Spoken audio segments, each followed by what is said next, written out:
Yo soy Vero y están viendo Modern Immigrant. Bienvenidos sean todos a este segundo episodio del podcast Modern Immigrant, podcast donde hablamos sobre la inmigración, compartimos historias de inmigrantes y nos apoyamos en el camino. Hoy les tengo una entrevista muy especial que hice con una persona que quiero muchísimo, que además es mi comadre, es mi tía y es alguien que me ha apoyado muchísimo en mi proceso de inmigración. Yo siempre les cuento que para mí el emigrar ha sido muy difícil, pero realmente lo que más me ha ayudado en mi camino ha sido el apoyo de mis amigos y de mis familiares. Yo creo que sin ellos no hubiese podido. Y ver que ellos también son inmigrantes me inspira aún más. Carolina Esquiel está hoy aquí con nosotros. Carolina es psicóloga clínico de Venezuela, es venezolana, está viviendo ahorita en Cambridge y tiene más de 20 años de experiencia como psicoterapeuta y docente universitario. Caro está haciendo su segundo máster clínico en el College de Boston y se está especializando en inmigración y en trauma, lo cual ayudó muchísimo a esta conversa y a hablar de tantos temas de inmigración, cómo ha sido para ella, qué ha sido lo más difícil, lo que ha aprendido, lo que ha valorado. Y hablamos muchísimo de la importancia de las prioridades. También tocamos en la discriminación, en el colorismo, en cómo experimentábamos quizás el racismo o lo que entendíamos de racismo en Venezuela y cómo se vive aquí en Estados Unidos, que realmente es completamente diferente y estamos yo creo que todos aprendiendo en este proceso. Así que bueno, les dejo esta entrevista, es maravillosa. Por supuesto que también hablamos de la comida.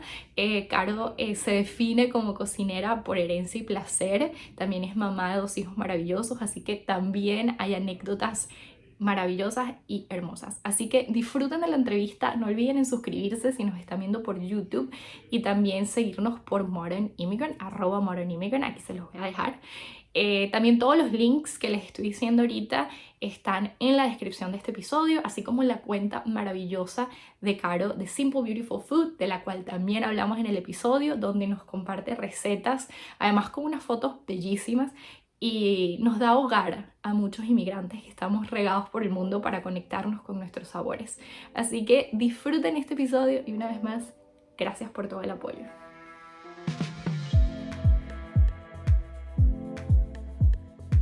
Pero como que yo estaba pensando ahorita que te iba a entrevistar, dije que loco que hace un año cuando fui a Boston te conté un poco esta idea, creo que no tenía ni el nombre.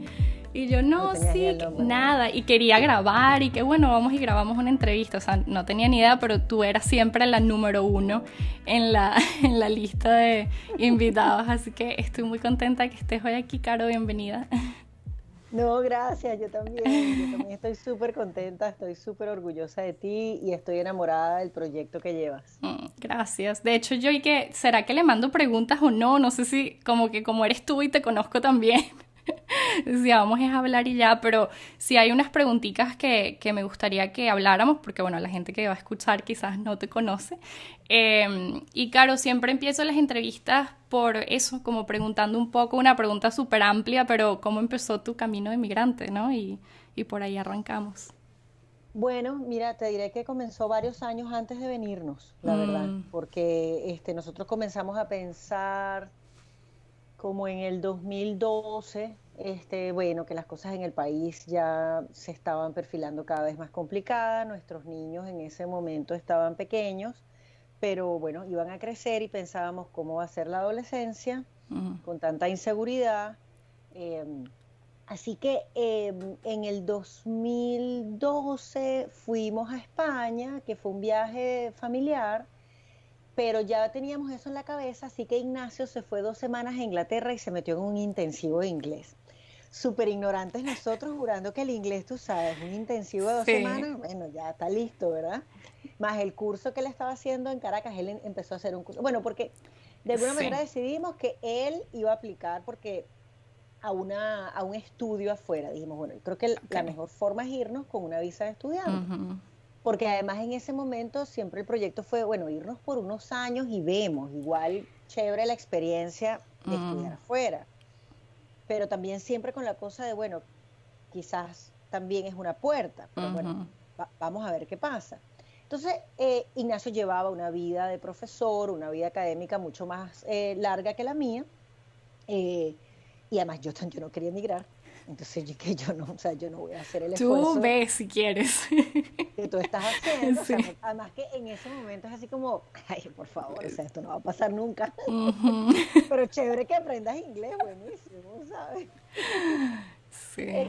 Entonces, bueno, él empezó y tal, él aplicó a Harvard, solamente a Harvard, la primera vez que aplicó después de que estudió el inglés, y no lo aceptaron, primera vez además que no lo aceptan en algún lado, Oye, pero imagínate la Harvard emoción. también puso Claro, la barra alto. entonces, Ignacio en ese momento estaba en psicoterapia y su terapeuta, su analista, muy sabia, le dijo, chico, pero tú no te quieres ir a ningún lado. Y le dice, ¿por qué me dices eso? ¿Quién aplica solo a Harvard? O sea, Claro, ¿quién hace eso? Tú tienes que aplicar a varias universidades. exacto. Entonces el año siguiente se preparó mejor y aplicó como a 9 universidades y solo Harvard le dijo que sí. Yo no sabía ese cuento. Es Él muy y que, ok, loco. yo que me quiero escapar de esto. Es real. Sí. No lo aceptaron en Wow. ninguna universidad, solo en Harvard. Qué Entonces lo aceptan increíble. en el doctorado. Ibero, yo me acuerdo, yo estaba en la casa, los niños estaban en la escuela, Ignacio estaba en la universidad dando clase, y me llama Mm. con la voz temblorosa. Yo le digo, ¿qué pasó? Y me dice, me acaban de llamar, me aceptaron en Harvard. Qué Wow. susto, porque Claro. yo tenía años diciendo así como, No va como a la gente aquí en pasar. Estados Unidos con Donald Trump, de que, no, él no va a ganar, no Sí. te preocupes, tú Tal no cual. sabes. Yo estaba igualita. Tal cual. No, vale. Y que lo van a aceptar en Harvard. Qué plan tan loco, pero dale, o sea, me parece chévere. Lo aceptan. Y le Wow. ofrecen una beca Ok. para hacer el doctorado. ¿Y Entonces, cuánto? A mí me interesa que digas eso de que como que el proyecto de inmigración empezó antes de emigrar, porque muchas veces la gente dice, yo emigré hace tantos años y empiezan a contar la historia, pero me parece interesante que tú digas, o sea, hay una preparación, obviamente, que uno a veces no cuenta, totalmente. psicológica, del idioma también, bueno, empezar también como a despedirse, pero como cuánto tiempo dirías que pasó entre esas aplicaciones y ok, ya es un hecho, nos queda tanto tiempo. O sea, ¿te acuerdas un poco de los tiempos? Mira, todo este cuento que te estoy echando, que si los cursos de inglés, la primera aplicación, la segunda aplicación, eso fueron 2 años. Imagínate. Ahora, ciertamente, de hecho hay un concepto que se llama el duelo anticipatorio, eh, que es este asunto que tú empiezas, ¿sí? Tú empiezas a comerte la empanada de margarita y decir, oye, de repente esta es la Ajá. última empanada que me estoy comiendo en margarita. Bueno, de repente no, pero, o sea, uno empieza a Sí. pensar en lo que va a dejar y en todo lo nuevo que viene. Sí, eso comienza mucho antes de montarse En el avión. en el avión. ¿Y tú crees que eso es bueno? O sea, que como que tú crees que es bueno empezar ese proceso, ese duelo antes. ¿O crees que quizás es mejor como decir, bueno, cuando pase, pase y de ahí arrancas y ves cómo hace? Bueno, mira, eso depende de cada quien, ¿no? Hay gente que con los duelos, bueno, es toda una gama de cosas, ¿no? Por Ok. ejemplo, hay gente que empieza a odiar el país antes de irse, porque esa es su manera más fácil de despedirse. Exacto. Esto es una porquería, bueno, esa es su manera, ¿no? Hay gente que comienza a llorar 6 meses antes, que también tú dices, bueno, este, como que una depresión yo lo veo como un proceso inevitable, pero creo que cada quien tiene su manera de tomarlo. Sí. Yo creo que cualquier persona sensata lo que te va a decir es que, mira, un balance entre que hay cosas que dejas y que hay que ponerle también un poco de esperanza y optimismo a lo que viene. Yo te diría que por ahí iría Una, como lo más equilibrado, ¿no? Ujú. Sí, tampoco hacerlo como muy drástico. Yo siento que en mi caso a veces, inclusive cuando he visto gente aquí que se ha ido, o sea, amigos que he hecho aquí, que eso nos pasa mucho también a los inmigrantes, que uno hace amigos que también son inmigrantes y luego se van, o sea, terminan su año de estudio y es como que todo el tiempo una Horrible. despedidera. Y yo me empecé a dar cuenta que yo como que bloqueaba, era como que, ay, no pude ir a tu despedida, ay, no sé qué me pasó, no te vi los últimos días, ¿sabes? Como que de alguna manera inconsciente, prefería no despedirme, porque era como, no puedo otra vez con este ciclo, ¿no? De La gente llega y luego se va No, otra vez al país. La o gente sea, llega. nosotros los primeros 5 años, bueno, de hecho nos acabamos de mudar, los primeros 5 años vivimos en un housing de la universidad, en un housing de Harvard. Mm, Y el primer año hicimos unos amigos, el primero, el segundo año hicimos unos amigos queridísimos, chilenos, o sea, bueno, no sé si van a escuchar la entrevista, Jimena, mm, Cata, Patricia, que venía de Ecuador, o sea, hicimos unos amigos y después fue muy doloroso es horrible. despedirse y después ya yo no quise querer a más nadie, yo dije, miren, ¿saben qué? No. En Sí. el edificio, por la alta rotación, yo no, mira, yo aquí no hago más amigos, o sea, no, esta gente se va, Sí. tienen país al que regresar, así Mm, que no, me fue muy doloroso, ujú. pero sí hice amigos, solo que no más estudiantes de Harvard. Cambiaste ¿cómo se llama? El foco a otros. Mira, ¿y cómo fue esa llegada a Cambridge? ¿Cuál era la expectativa? O sea, llegaron, Nacho, que es tu esposo, iba a estudiar en Harvard, tenías 2 hijos, en ese momento, ¿qué edades tenían, Anita y Juan? Tenían 9 y 7 años. Mira, O sea, Harvard, ¿cómo fue? mira, nosotros siempre decimos que siempre nos hemos considerado unos refugiados disfrazados de estudiantes. Todo ese tema de Harvard era completamente secundario. O sea, aquí los estudiantes llegaban, ay, emocionados porque lo que siempre habían soñado, su programa en Harvard, o sea, Ignacio jamás, ni siquiera quería hacer doctorado, Mm, pero nada, fue el camino de salida. claro. Este, la llegada a Cambridge, o sea, lo que pasa es que el 2015 en Venezuela fue muy rudo. Nosotros Mm, pasamos muchas noches con los niños en el baño porque las bombas lacrimógenas llegaban a la casa. Nosotros recibimos en el apartamento estudiantes perseguidos por la Guardia Nacional que llegaron a la casa llorando, golpeados. Nosotros vimos mucho la Guardia Nacional llevándose gente llorando y uno pensando, bueno, ¿y a dónde va esta gente? ¿Y cuánto horrible. tiempo va a estar presa? ¿Y los van a matar? Ese fue un año muy rudo. También estuvimos unos meses antes de venirnos, fuimos a desayunar una mañana a una panadería y de repente se desató un tiroteo y, y nosotros, o sea, yo me puse encima de Juan, que tenía 7 años, esperando que el tiro me llegara a mí, o sea, fue horrible. De hecho, Horrible, claro. Ana, han pasado no sé cuántos años y Ana todavía, bueno, los dos lo Lo recuerdan recuerdo, con claro. mucha claridad. Entonces, y bueno, y hay algo que yo no cuento pero también nosotros empezamos a llegar, o sea, nosotros teníamos nuestro apartamento hermoso, tú lo conociste, Ujú. eh, pero yo llegaba un momento donde yo compraba 2 kilos de carne y esa carne era para los niños. O sea, Mm, yo comía ya. arroz o sea, entonces, Qué bueno, también unos fuerte. niveles de pobreza que tú dices, o sea, los dos profesionales. Yo tenía en mi consulta privada lista de espera. Ignacio tenía como arquitecto los mejores clientes y nosotros no tenemos la bandeja de carne la tenemos que, yo, no, Qué increíble. esto no es normal. Entonces, la salida a Venezuela, ay, que si vamos a poder salir, que si no vamos a poder salir, o sea, fue tan estresante que la llegada Mm, aquí fue de un alivio y de una intensidad, porque es la sensación mm, de yo posiblemente no regrese nunca. Eh, que eso no se lo dije a mi familia que quedó allá, pero yo internamente mm, lo pensaba, decía, yo no sé si yo voy a poder regresar y bueno, aquí estoy, mm. 5 años después y yo no he podido regresar. Eh, Es muy fuerte. entonces es muy intensa. O sea, Sí. Harvard quedó en un plano, Así, súper o sea, chiquito. Sí. súper chiquito. Nosotros llegamos y era como, wow, a una nueva vida. Ujú. Qué increíble. Una nueva vida que además, como tú dices, o sea, después de haberse ido bajo esa presión y esa tensión y viendo el país como desboronándose de esa manera, de verdad al llegar, yo siento que me puedo conectar con eso que tú dices, o sea, todo es súper fácil ahora. O sea, cualquier problema que me venga, cualquier universidad, qué papel, qué requisito, Ay, eso no, no es nada. que si el invierno, ya, Eso, por favor, el sí. invierno, por favor, o sea, el invierno pasa, o sea, Ujú. digo, no, o sea, no es como Maduro, no, que no pasa nunca. O sea, el invierno pasa, Sí. todos los problemas me parecían una tontería y te Mm. digo que aún hoy me lo parecen. Qué increíble, o sea que sí te dio esa perspectiva. Yo creo que a veces necesitamos eso.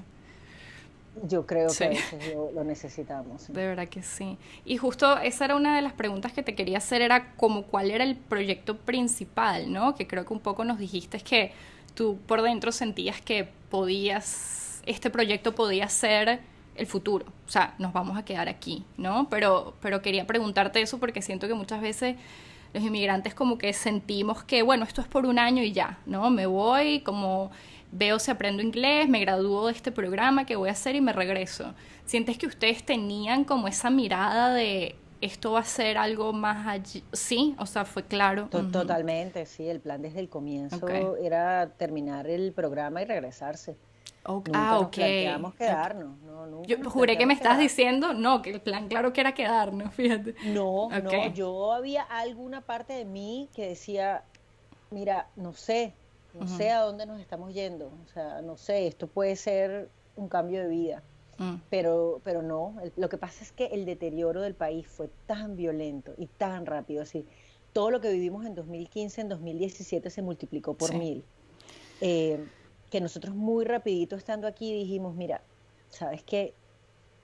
Ujú. Vamos a tener que cambiar esta visa, que fue Exacto. como el primer paso que hicimos aquí para decir, yo creo que nosotros no nos vamos a poder ir. Sí. Bueno, y que las cosas pareciesen ser más fácil cuando uno ya está aquí, en Estados Unidos. Si uno viene con una visa de estudiante o con una visa de trabajo, uno siente que ya va a ser más fácil pasar a otra visa, ¿no? O pasar a otro estatus ya estando aquí. ¿Sientes que fue Aquí fácil? nada es fácil, No. aquí nada es fácil, Sí. nada ha sido Esa es fácil. la ingenuidad de uno que uno viene de Venezuela creyendo que allá todo es difícil, y sí lo es, obviamente. Pero el tema de trámites aquí es muy loco. Emigrar es horrible, emigrar es una Sí. experiencia durísima, Mm. o sea, mucho más dura de lo que yo hubiese imaginado. Esa es lo que yo Sí. te puedo decir de mi experiencia. Y sí, los trámites no fueron ni fáciles ni económicos, Mm. eh, pero nosotros somos unos privilegiados. Mm. Nosotros somos unos privilegiados, completamente. Es decir, nosotros llegamos aquí con visa de estudiante, teníamos unos ahorros. Yo me recuerdo un comediante que tú me recomendaste, un marroquí que está Que en me Netflix, encanta y nunca me recuerdo su que él nombre. yo tampoco. Pero él habla del sueño americano de que tú llegas aquí con $1 en el bolsillo y entonces a los años tienes tu casa y tu carro y él dice, para mí fue al revés, o sea, yo tenía unos Yo ahorros tenía, y ahora soy pobre. yo tenía mi carro, mi casa. Es tal cual, o sea, nosotros llegamos aquí, teníamos unos ahorros y ahorita básicamente lo que tenemos son deudas. Mm. Este, pero llegamos con la visa de estudiante, dijimos, mira, bueno, nada, aquí hay que buscar la manera de ver cómo hacemos para quedarnos. E Ignacio estuvo un año preparando un expediente de 3000 páginas para aplicar a la visa de talento extraordinario, la EB1.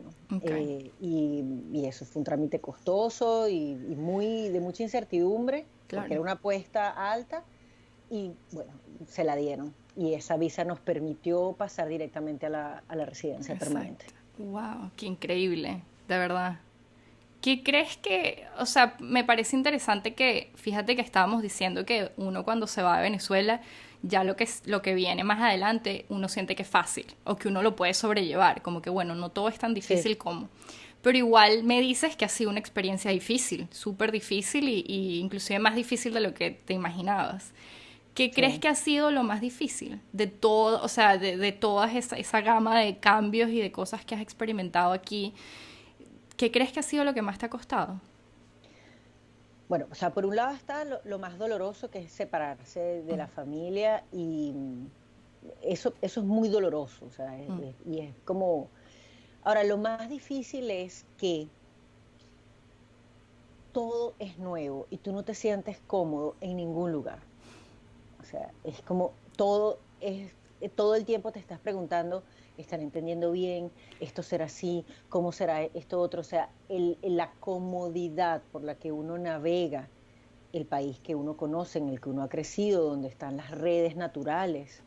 Este, es decir, eso es invisible cuando tú estás allá, que tú vas y, ay, bueno, tú sabes cuál es el café que vas Los a pedir códigos. y todos los Ujú. códigos, los 1000 millones de códigos que para ti no son no existen porque son naturales.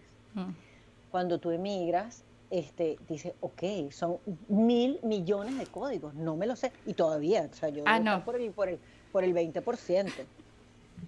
Cada vez que abres una ventana, que si voy a ir al odontólogo, entonces es un universo de vocabulario, Increíble. sistemas, instrucciones, formas, Pero todo el ese- tiempo, o sea, todo el todo el tiempo, tiempo. viendo una película.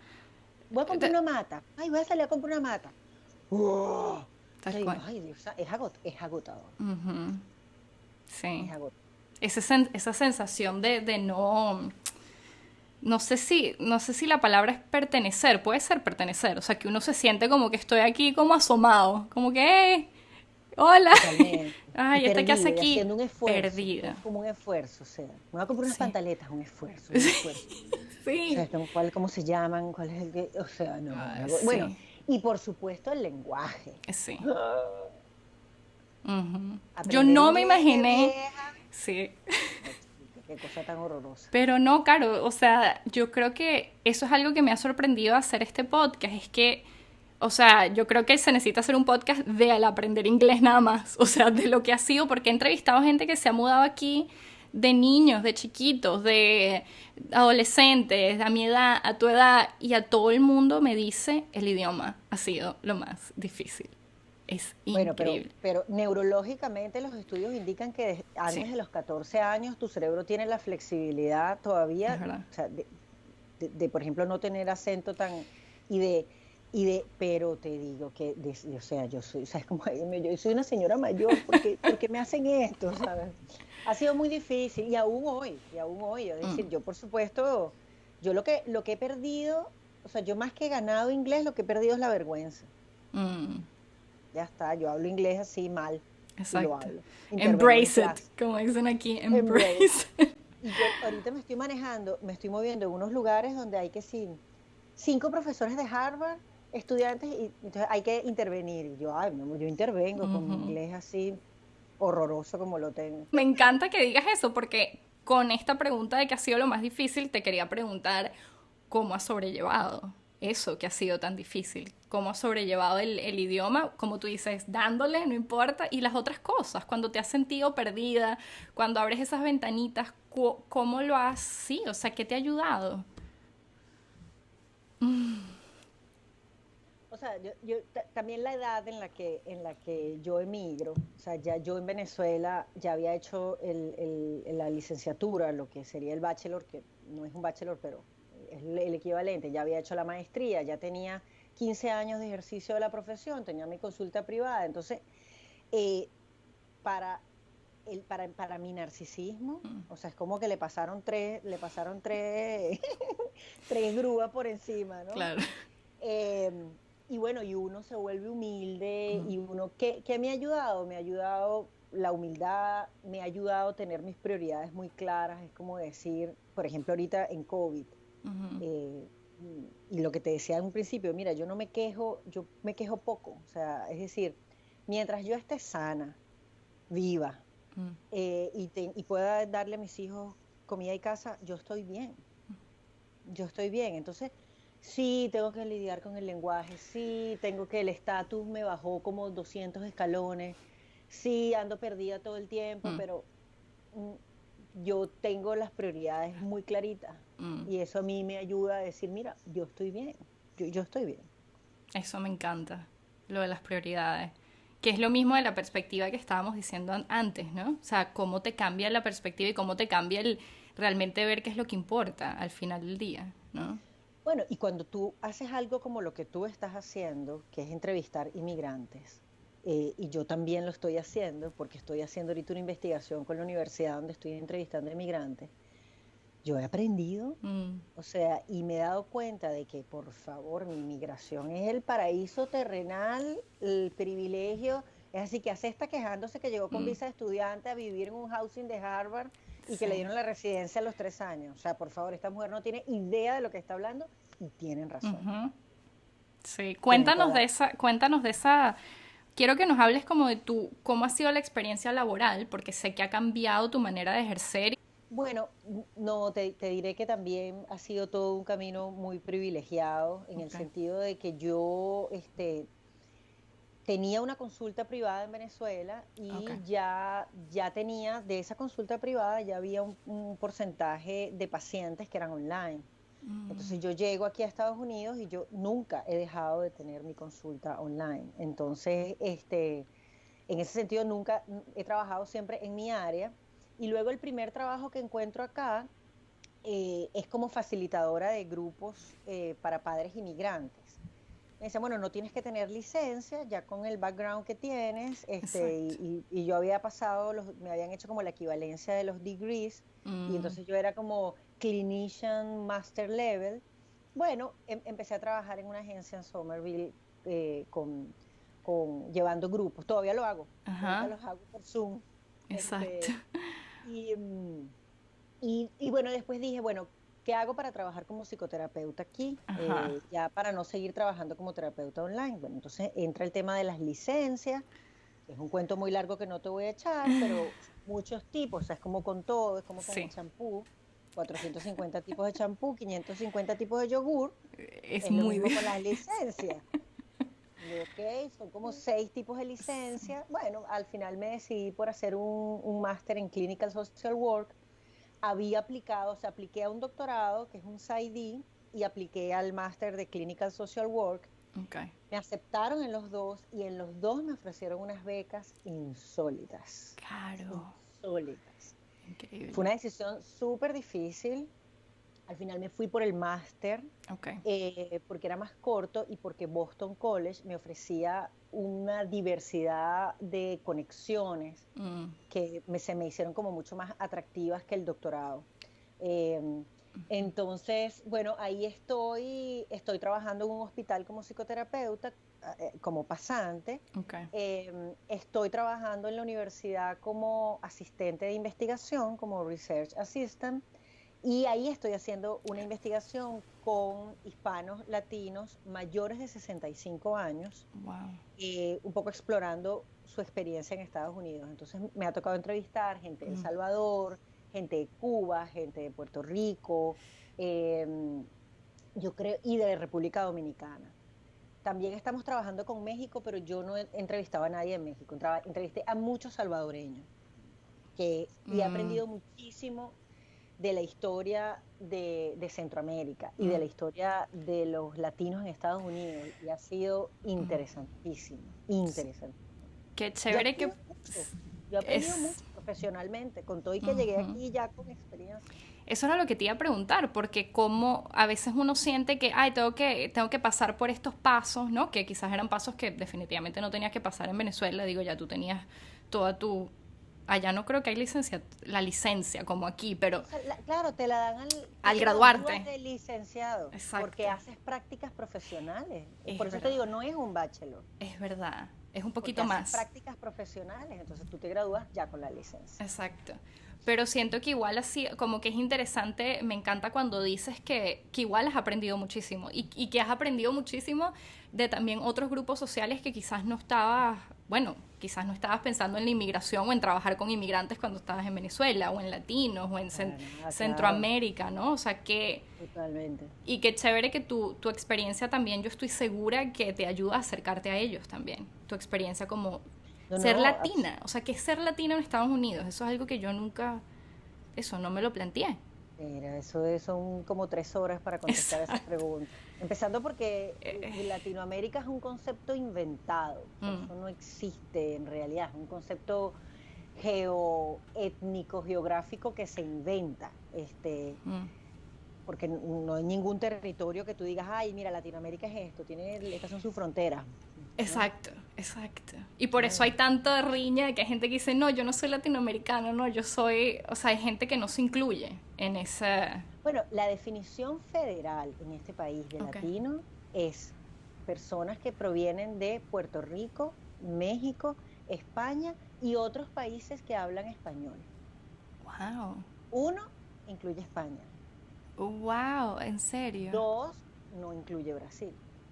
Mm, Entonces, es porque es el una, tema hispano, es el tema del, de la lengua No, de pero es español. la definición de latino, la Wow. definición federal de latino. México, Puerto Rico y otros países. Sí, qué interesante. Y obviamente ahorita que estamos hablando de todo el, como que ese ámbito laboral, también siento que hay algo que yo admiro muchísimo de tu camino como inmigrante y fue que también le diste la oportunidad a como tu lado creativo y de tu amor por la comida, por crear una cuenta maravillosa que ya he recomendado y que, y que sigo con mucho, muchísimo amor. Y que además he probado toda tu comida y sí, es la mejor.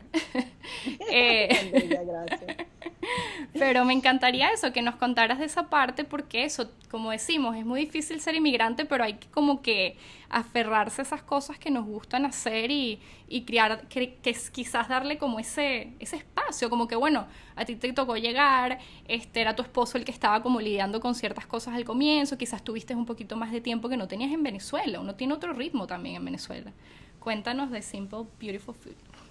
Es así, es como tú lo estás contando, además que a través de la cuenta te respondo la pregunta que me decías hace un rato de qué cosas me han ayudado. Yo creo que la cuenta me ha ayudado mucho, porque me ayudó como a conectar lo que traía con lo que estaba pasando aquí. Básicamente la cuenta es que, bueno, yo en Venezuela tenía 3 trabajos y de repente llego aquí con una visa que no me permitía trabajar aquí en Estados Unidos, los niños al colegio, Ignacio al programa y yo me quedaba en la casa con un montón de tiempo libre. Yo dije, bueno, voy a cocinar. Primero empecé a cocinar todo, desayuno, almuerzo, cena. Le metí a los niñitos galletas extra y muffin extra para que hicieran amigos, porque mis pobres hijos no hablaban nada de inglés. Entonces yo dije, bueno, un muffin para ti y 2 muffins para quien, para que, ¿sabes? Me Para muero. que y galletas y no sé qué, y entonces empecé como a cocinar mucho, y además, ay, yo decía, pobrecitos mis Horrible. hijos, Dios mío, uy, entonces cuando llegaban del colegio los quería recibir, tú sabes, con un ragú, ay, o sea, bueno, No, yo sé. esa fue empecé a cocinar como con mucho empeño en que todo quedara muy rico y lindo. Empecé a fotografiarlo, dije, ay, tengo tiempo libre. Le puse ese nombre a la cuenta, que ni siquiera me gusta mucho, te confieso, lo confieso por primera vez. Le puse ese nombre a la cuenta pensando en que la cuenta iba a ser completamente bilingüe y me iba a ayudar a mí a practicar el inglés. Sí. Pero la verdad es que al final la cuenta lo que hizo fue ayudarme a reconectar con mis raíces, a ayudar a mis hijos y a mi esposo a que la vida aquí fuese un poquito más amable, a mí que empecé como a conectarme con gente a través de la cuenta y eso me hacía sentir un poquito más acompañada y Total. menos sola, como fue el primer año. Y entonces sí, y bueno, y tengo ese montón de seguidores que o sea, empecé a tener seguidores, yo decía, ay, mira, la gente, la, Le gusta. Es que te iba a decir, yo creo que tú le has dado también mucho espacio y hogar en esa cuenta a muchos de nosotros que estamos regados también por el mundo. Entonces también ver esos sabores, que yo siento que tú no te enfocas en sabores nada más venezolanos o latinos, pero digo, el ver esa comidita de casa, que es lo que uno más como también extraña, ¿no? Eso, o sea, después me di cuenta de fíjate. eso. Después me di cuenta que la cuenta le estaba haciendo un favor a un montón de inmigrantes y que Sí. se conectaban y yo también estaba en el mismo duelo migratorio. Entonces, por ahí también ha sido muy bonita la experiencia con la cuenta, ¿no? Y claro, no es solo comida venezolana, porque Venezuela, tú lo sabes, pero de repente los que me escuchan no lo saben, Venezuela en los años 40 y 50 recibe una inmigración importantísima de españoles, portugueses e italianos principalmente, por la Segunda Guerra Mundial, y luego en los 70 y en los 80 Venezuela tenía una democracia sumamente fuerte, mientras en Argentina estaba Videla, en Chile estaba Pinochet, en Perú estaba el Sendero Luminoso, en Colombia estaba el conflicto armado. Entonces nosotros recibimos inmigrantes de toda Sudamérica que enriquecieron el país y que hace que yo cuando hago empanadas chilenas, las hago porque las aprendí a hacer en Venezuela con mi vecina chilena amada. Si yo hago comida italiana o árabe es porque me lo enseñó una amiga, porque lo aprendí con unos amigos italianos inmigrantes. O sea, eso, y te voy a decir, eso es muy particular de Venezuela. Sí es. Eh, es muy particular de Venezuela y por eso Venezuela también es tan mestiza, Ujú. que no es lo mismo en otros países de Sudamérica ni en otros países de Latinoamérica. Y quizás por eso el tema del racismo a nosotros nos cuesta, mira, te digo, eso sí, ese sí ha Justo lo... sido, yo decía, Sí, santo, pero me cuesta a mí entender este asunto, que sí. y todavía Es me que yo cuesta. no, justo estabas hablando de la comida y lo primero que pensé fue que cuando yo me mudé para acá, yo dije, ay, todo el mundo me va a querer. O sea, ay, alguien que viene de Venezuela, ¿sabes? Porque uno, yo también crecí, o sea, Esa era tú la sabes, mi referencia. papá de Claro, Croacia, ay, qué tu fino. papá, exacto, Y tu a todo el papá es mundo, un ay, la lugar. comida que comen allá, ay, todo el mundo comía sarma, o sea, la gente bien salamera también, ay, Claro, yo aprendí a cocinar comida croata con mis amados croatas. para mí Exacto. eso era normal, para mí la inmigración siempre ha sido normal y buena, además. Oye, qué chévere. Absolutamente. De hecho, yo me río con muchas amigas aquí que somos caraqueñas, amamos la comida italiana y criticamos la comida italiana aquí en Seattle como si fuésemos italianas, pero es que no sabe igual, o bueno, no Por sabe supuesto, ¿no? como Es que tenemos un paladar un gastronómico desarrolladísimo. Yo total. estudié toda mi primaria con 5 niñas, toda mi primaria. Eran 2 portuguesas, una española, una colombiana y yo. Y yo iba a sus casas y comía comida vasca y comía bacalao portugués. Entonces, Sí.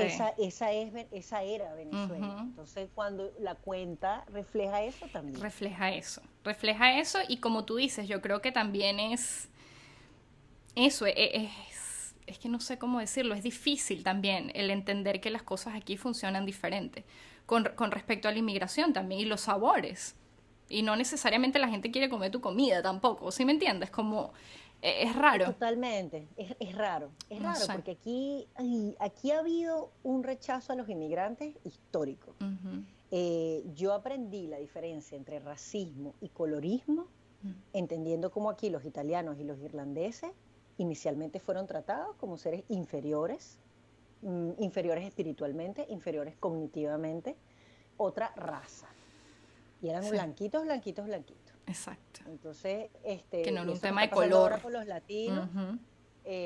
pues acá ha pasado aquí históricamente. Sí. ¿Tú sientes que tienes alguna, eso, como algún cuento o algún momento en el que te diste cuenta de eso aquí? O sea, que quizás te pasó a ti, que tú dices, oye, no me esperaba que me iban a decir este comentario, no sé, o sea, quizás, no sé si racista, pero quizás sí como de... Mira, con esto de la ¿Qué comida, me pregunta? acuerdo estando en la agencia donde yo empecé a trabajar, en una agencia básicamente todo el mundo era blanco Ok. o afroamericano, pero básicamente casi todos eran blancos. Mm. Eh, y estaba yo un día en una mesa sentada con todos ellos, con mi inglés malísimo, y entonces ellos empiezan a hablar de la gastronomía y empiezan a hablar de París, de cómo se come en París. Entonces yo comento, porque además el tema me encanta, yo digo, oye, o sea, es innegable que la comida en París es espectacular, pero la comida de calle es mala. Si tú comparas la comida de calle de París con la comida en España, con la comida de calle, yo digo, incluso en Alemania, o sea, yo en Frankfurt comí mejor comida de calle, o en Inglaterra, que la gastronomía tiene fama de mala, Es verdad. que la de París. Mm. Qué O sea, increíble. hubo un silencio y yo dije, ¿qué pasó? ¿Qué dije? ¿Qué dije mal? Y digo, ya, claro, ya entiendo. Ellos se preguntarán, ¿esta mujer está mintiendo? ¿O Alemania fue antes o después de cruzar el borde Ajá, caminando para ajá, entrar ilegal aquí? ajá. Y dije, o sea, a ellos les pareció, les generé una ¿Un disonancia conflicto? cognitiva, porque además yo, o sea, siempre he tenido o sea, siempre he tenido este cabello no profesional, ¿no? Sabes que aquí eso lo he Sí. aprendido, el no professional hair. Qué loco. Yo no me maquillo latina y los latinos aquí, bueno, evidente, sí, ciertamente en su mayoría son pobres, Bueno, claro, es verdad. estadísticamente. Ujú. Entonces, claro, ellos me ven a mí y yo, oye, yo estaba hablando de comida, de lo más, no, pero es que la comida de calle. Entonces, bueno, cositas así me Sí. pasaron muchas, como, voy a hablar de los viajes, pero aquí bien privado, porque como está ella ahí para no hacerla sentir mal. Yo, mira, mi amor, o Wow. sea, te voy a hacer la lista de ciudades que conozco, Te, totalmente. qué fuerte esas cositas porque No, y con el acento miles de gente que te pone cara de que le va a dar un ataque al sí, corazón. yo, sí. Lo del acento a mí Sí, sí. me parece que también es como, no sé, me pasó el otro día en el trabajo. O sea, a mí me da risa porque a mí mucha gente me dice, tú no tienes acento, gente que habla español, ¿sabes? Pero claro, el otro día en el trabajo, en una reunión del trabajo, dije una palabra que ahorita ni me acuerdo cuál era y yo juro, o sea, que la dije bien y todo el mundo en Zoom riéndose, pero además se ríen. O sea, se rieron y la dijeron correctamente, que me sonaba igualito como la había dicho yo. Y yo, ok, pero sí me sentí un poquito mal, porque dije, pero ¿por qué se ríen? O sea, yo la dije creyendo que o sea, ellos creen que uno lo dice y uno se oye, o uno sabe Mira, que suena cómico. mi acento es tan fuerte que yo por eso comienzo hablando siempre con un chistecito al respecto, como para cortarla ahí de una. El otro que digo siempre es, miren, yo sé que yo tengo un acento muy fuerte. Si no me entienden, yo lo puedo repetir, claro, con el mismo acento, ¿no? Porque es el único que tengo, pero te lo puedo repetir. Me Y la encanta. gente se ríe y el tema pasa y empiezo yo a hablar con mi acento, que es el que tengo. Sí, bueno, que Que es- traten de entender y ya, también, o sea. Bueno, yo eh, no me te- ofendo, si no entendieron, yo busco un sinónimo exacto. o el diccionario, o cualquier telefonito ahí con un diccionario, Uno ¿sabes? muestra, uno exacto, señala o algo. Mira, Caro, y ya para terminar, puedo hablar contigo por mucho tiempo y mucho más de esto. Yo igual, yo igual. Se me es súper fácil y siento que conectamos en muchas cosas porque hemos estado también en Estados Unidos y aquí pasan cosas como muy específicas también, yo creo. ¿Qué ha sido lo mejor, así, que te ha pasado con esta inmigración? Que dijiste, wow, si no hubiese inmigrado, esto no hubiese sido una opción. Han habido muchas cosas maravillosas. Yo me he encontrado con gente aquí muy amable, muy receptiva. Yo tengo mucho agradecimiento por este país y tengo mucho, bueno, te puedo decir, o sea, ayer Ana Isabel estuvo en la calle todo el día con unos amigos y andaba en patineta. Y hoy, o sea, ver a mis hijos que caminan por las calles tranquilos, que yo estoy tranquila, eso es un muy valioso. Y yo creo que nosotros los inmigrantes tenemos, los inmigrantes por lo menos, bueno, los de primera generación, pues los que no crecimos aquí, Sí. tenemos el privilegio de darnos cuenta de Mm, eso ujú. y de apreciar la seguridad, la libertad, cosas que para la gente que vive aquí es completamente natural y que ya ni siquiera de repente lo viven como un privilegio. Tener la Mm, conciencia de que lo es, te da una gran ventaja. sí. Uno tiene más oportunidades de vivir agradecido. Mm. Logras disfrutar esas cosas pequeñas, ¿no? Que para otros son quizás súper pequeñas. Eso es. Sí, o invisibles. Sí, sí. Y claro, como sé que no solo por tu experiencia profesional, pero también porque eres inmigrante, has trabajado con inmigrantes, continúas tu investigación, me encantaría que nos regalaras un consejo, aunque creo que nos has dado muchos, demasiados y muy buenos.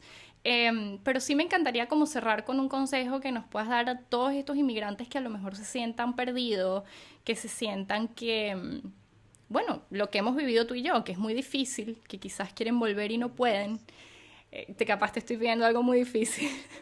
Pero un No, consejo, algo.